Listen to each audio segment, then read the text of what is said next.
Let's talk about space debris. Launching satellites into orbit might seem routine by now, but sometimes the aftermath is anything but ordinary. Take this example. After a rocket successfully completed its first stage mission, the spent booster plummeted back to Earth, crashing straight through someone's house. To make matters worse, thick yellow smoke billowed from the wreckage, filling the air with toxic chemicals. In China, scenes like this aren't exactly rare. Over the years, rocket components have rained down on villages and homes due to poor trajectory planning and a lack of safety precautions. But the truth is, space debris is a global issue. It's constantly falling back to Earth. And while most countries go to great lengths to ensure falling debris avoids populated areas, things don't always go as planned. Space's GoPro surprise. In 2015, SpaceX released stunning GoPro footage from inside one of its fairings as it spun back toward Earth. But at the time, SpaceX wasn't yet recovering fairings. So how did that footage make it back? After tumbling through the atmosphere and splashing into the ocean, that piece of debris floated all the way to the Bahamas, washing ashore on the quiet island of Elbow Cay. There, 3 vacationing businessmen stumbled upon it, quickly recognizing it as part of a SpaceX launch. They contacted Elon Musk on Twitter, and soon after returned the GoPro and data recorder to SpaceX. But not every space debris story has such a happy twist. The dangers of space debris. In 1978, a 4-ton Soviet satellite powered by nuclear energy plummeted back to Earth, carrying approximately 50 kilograms of enriched uranium. The satellite disintegrated over northern Canada, scattering radioactive debris across a vast frozen tundra. The radiation levels in some fragments were so high they could have killed a person within hours of exposure. In response, Canada launched Operation Morning Light, a massive search and cleanup mission involving planes and helicopters.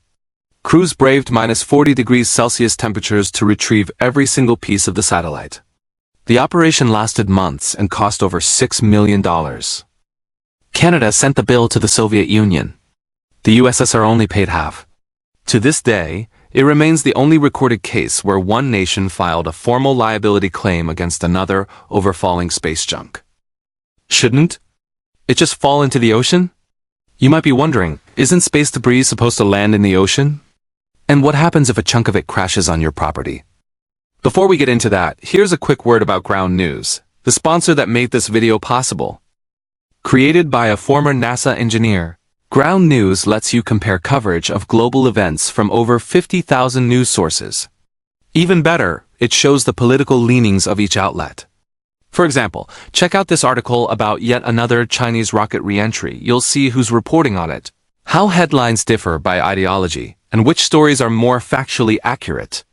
It's a fantastic tool to cut through media bias.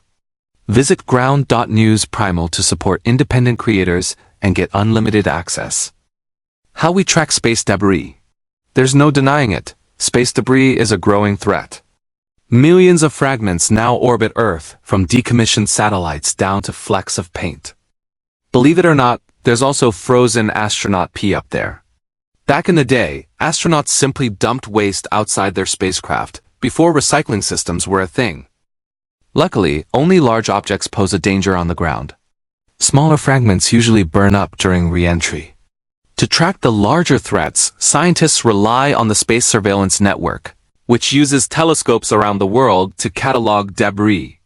It currently monitors more than 27,000 objects, each one bigger than a baseball. Since most debris can't control its descent, predicting when and where it'll land is still a huge challenge. Who owns space junk? Just recently, a thunderous boom startled residents in Western Australia. Soon after, a massive metal object was discovered embedded in a farmer's field. It turned out to be a 30 kilograms piece from SpaceX's Dragon capsule. Removing it was no easy task, but who did it belong to? Thanks to the Outer Space Treaty of 1967. The answer is clear. SpaceX still owns the debris, unless they explicitly renounce it. Companies often reclaim fallen parts to analyze how their hardware survived the descent. In such cases, the host country typically helps recover and return the debris. But when companies don't want it back, the finders get to keep it. Some even make good money selling parts online. If no one claims it, local authorities handle the cleanup, and the bill goes to the original owner. Why didn't it land in the ocean? When the Dragon capsule prepares to re-enter Earth, its trunk section is discarded and left to orbit. Over time, it gradually descends until it burns up in the atmosphere. But predicting the exact re-entry point is tricky. After completing hundreds of orbits over the course of a year, astronomers could only make a rough guess as to where the debris might fall. Eventually, it landed in the Australian outback far from any ocean. Has anyone ever been hit by space debris? With the number of rocket launches hitting record highs and satellite numbers, soaring scientists now estimate a 10% chance that someone will be struck by space debris within the next decade. In fact, it's already happened. In 1997, a woman in Oklahoma was walking in a park when she spotted streaks of light in the sky. Roughly 30 minutes later, she was hit by a piece of metal from a Delta II rocket. Yes, the same one she had just seen re-entering Earth. Fortunately, the fragment was lightweight and caused no injuries. This remains the only confirmed case of a human being struck by space debris. Some see it as treasure. For die-hard space fans, falling debris isn't a threat, it's a collector's dream. When Starship SN-11 exploded mid-air, thousands of metal shards rained down over Boca Chica, Texas. Some floated over 7 kilometers and were scooped up by local enthusiasts. Pieces began popping up on eBay, where one lucky seller reportedly made over $1,000 from heat shield tiles and metal scraps. Although SpaceX likely wanted those parts returned to that scavenger with a metal detector, was just another profitable day.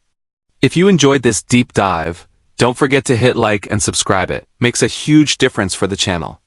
Want to support us further? Join our Patreon to get behind-the-scenes access and help shape future videos. Thanks for watching and see you in the next launch.